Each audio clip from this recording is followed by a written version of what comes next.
Yo, what's good, YouTube, man? It's Gabe with Dylan's Fan TV, man. Back at another video. Like the content in this video, go and smash that like button. Like the content in this channel. Go and subscribe, man. Look, so Ravens versus Browns game preview, right? Another game in the AFC North. Going to be a tough battle. Also a game that the Ravens are heavy favorites in, all right? You know, the Ravens are expected to win this game. Cleveland is 1-6 on the year. But we'll talk about, you know, their offense, defense, and, you know, some keys to the game for the Ravens to secure this W and go to 6-2 on the season. Also winning 6 straight games, right? You know, after that 0-2 start, okay? So as far as the injury report goes, we'll start with Cleveland. The main guys I see that are out, Jerome Ford, their backup running back, but Nick Chubb is back now, so that's not as big of a loss. Jedrick Wills, their starting tackle, and Jordan Hicks, they starting linebacker for them, all out, all right? Wyatt Teller, who was a starting guard, is listed as questionable, but he was a full participant in practice, so he'll probably give it a go. And play versus the Ravens, okay? Now, on the Ravens, on their side of the ball, all right, Rasheen Ali, T.J. Tampa, Keaton Mitchell, all ruled out. Keaton Mitchell, I don't really expect to see him, not this week, obviously, but for the next couple of weeks. Ravens are going to do a slow ramp-up process with him. Marlon Humphrey, doubtful, so we won't see Marlon Humphrey this week. Zay Flowers, Travis Jones, Nate Wiggins, and Jalen Armour-Davis all listed as questionable, right? Zay Flowers came back late in the week, right? He was DNP the first 2 days. He practiced on Friday, so we'll see how much he plays.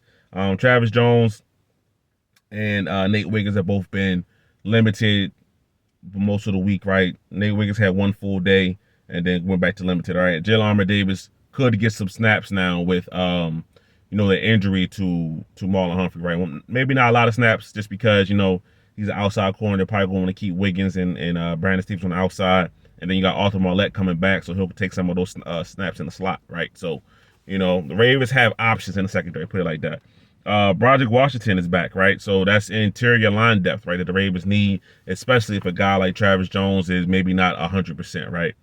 Feeling that, all right? So, anyway, let's talk about the Cleveland Browns. The last 3 games, right? 0-3, 34-13 versus the Commanders, lost 20-16. Versus the Eagles lost, and 21-14 last week versus the Bengals lost. And obviously that was a game where Deshaun Watson tore his Achilles and everything that all the fallout from that. Okay. Talk about the Browns defense, okay? The Browns defense have been a solid unit this year, right?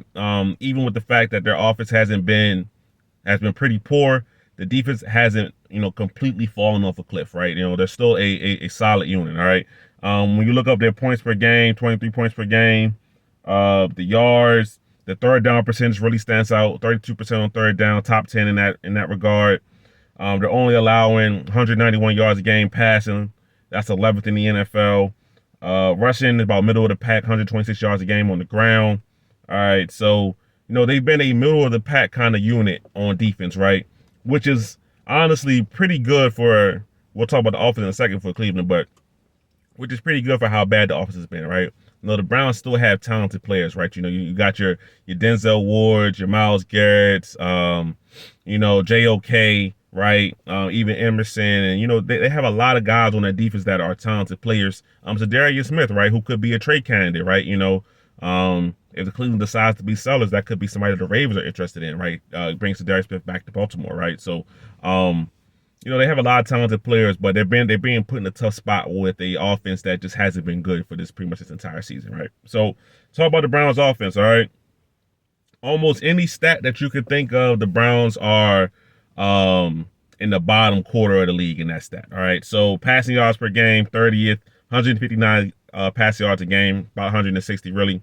But this is the bad part, on 36 attempts. So, they're top 5 in attempts and 30th in the league in yards. That is an absolutely putrid passing game, okay?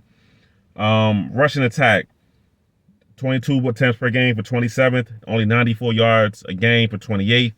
Now, you would think the Browns offense will run the ball more, but we got to think about a couple of factors here, right? Nick Chubb has been out until last week. And when you're losing a lot in these games, obviously your passing attempts are going to go up, right?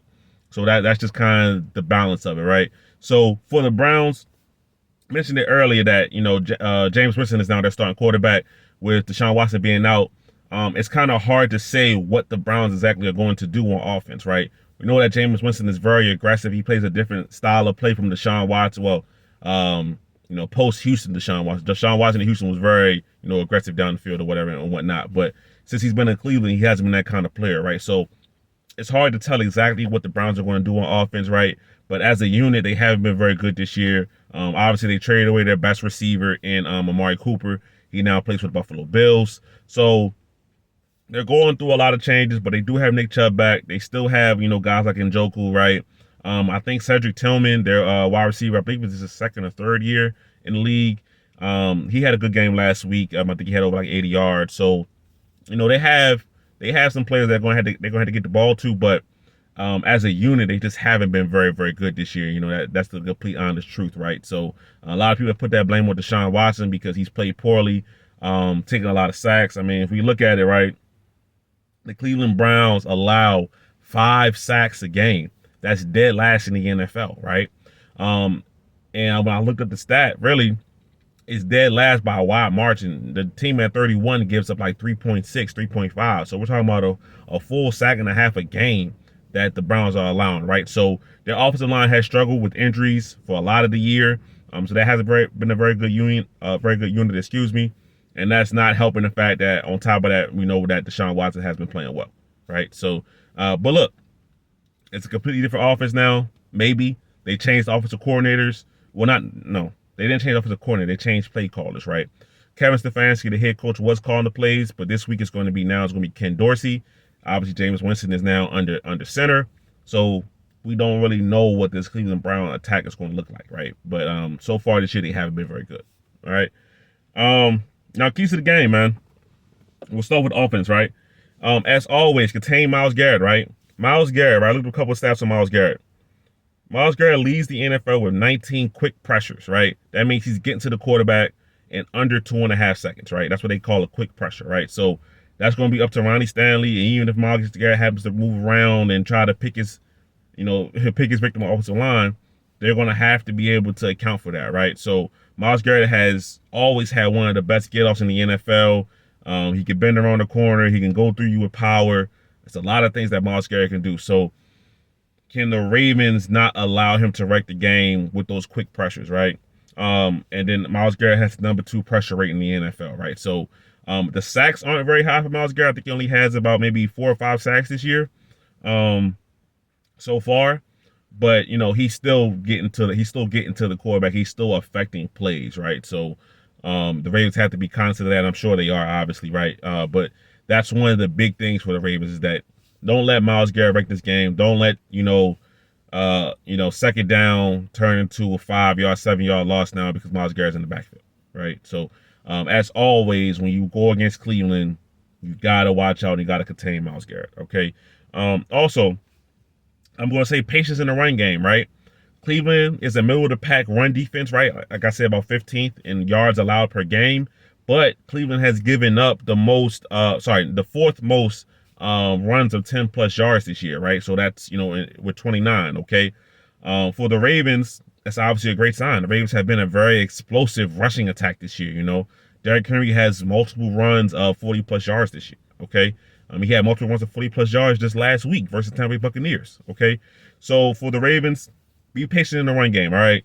It might not happen immediately, right? Because the Browns still have some guys in the middle that can stuff the run game. But you keep cracking at it, it's going to get loose, right? Now, as far as their defense, their defense played a lot of zone last week versus the versus the Bengals, excuse me, right? When they're usually more of a man kind of team, right? I don't know if that's going to continue this week. We'll see. They might want to keep eyes on Lamar Jackson, so they might play some more zone. But either way, how it goes, the Ravens wide receivers Ravens pass catchers, not just wide receivers, Ravens pass catchers in general have been good this year, whether it's playing against man or playing against zone, right? So I expect for the same thing to kind of continue to happen.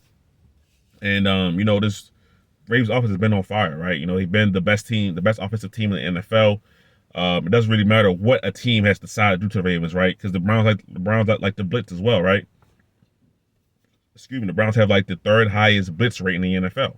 Okay, so the Ravens have been good against the blitz. Lamar Jackson has been excellent against the blitz, right? Whether you want to play man zone, the receivers are getting open. Pass catchers, when I say receivers, the pass catchers are getting open, right? Mark Andrews looked really good last week, right? especially on that second touchdown catch where he completely turns, I think it was Jordan Whitehead, completely turns him around, right? That's the safety on Mark Andrews, right? He's moving better. So I expect the Ravens offense to hopefully not have that lull and, be ready to play. All right. Now for the defense side of the ball, right? The defense side of the ball, the keys to the game, this is about secondary, right? Jameis Winston will give you opportunities. If we know one thing about Jameis Winston, is that he likes to push the ball down the field. Jameis Winston doesn't play like how the Cleveland version of Deshaun Watson plays, right? Jameis Winston plays with a somewhat reckless abandon out there, right? He's a gunslinger, one of the last ones. Him, Jordan Love, guys like that who will throw the ball because they trust their arm strength, they trust their ability to make passes that other quarterbacks probably wouldn't even attempt, right? And for good reasons, right? Because they might end up being an interception. All right. So Jameis Winston, I think, is going to give a new element to this Browns offense, right? I expect them to try, like I said, push the ball down the field. So for the Ravens secondary, it's time to catch the interceptions, right? Marlon Humphrey, who before this year was a guy that everybody laughed at for having bad hands, not getting his hands on the football. Marlon Humphrey is one of I think he's tied for the league in interceptions with 4, right? So that guy has been catching interceptions while our Darius Washington has had multiple go through his hands. Nate Wiggins should have about 3 picks on the season, right? If we're being honest, Nate Wiggins should have about 3 picks on the year, okay? So for this Ravens secondary, Jameis Winston is going to give you opportunity. You got to catch the ball when it comes to you, right? And that's leading right into the XFactors, right? I just talked about them. It's the Ravens secondary, right? So we're just going to continue the same discussion, all right? So guys, like, this could be a get right game for the Ravens secondary, right? This could be a confidence booster, right? Because this passing defense has not been good, right?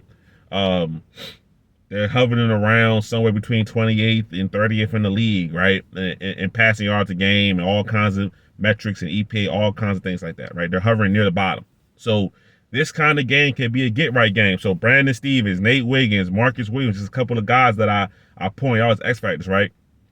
Marcus Williams, right? When he was brought here, man, even his first couple years here, he was always around the football as a ball hawk, right?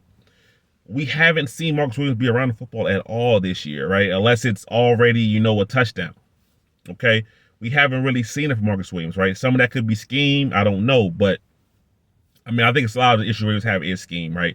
They're not communicating properly on the back end, right? So Zach Orr either has to make the call simpler or something has to happen because last year it wasn't this many communication busts on the Ravens defense, right? So that's the thing that it is happening. You can watch the film and see the guys are looking around, asking, who do I have here and there?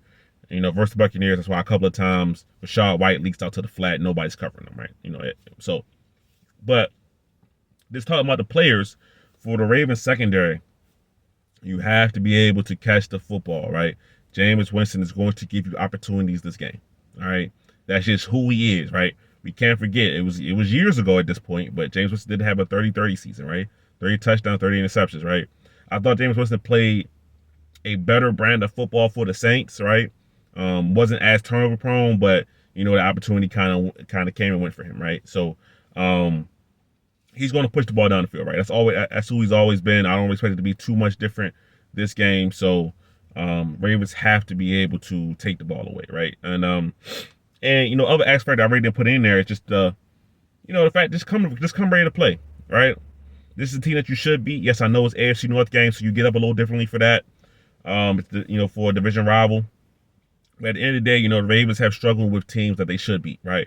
I know we always say when you play in the division, throw the records away, right? That's always a famous line. And that could be true, right? But the Ravens, you are a better team than Cleveland.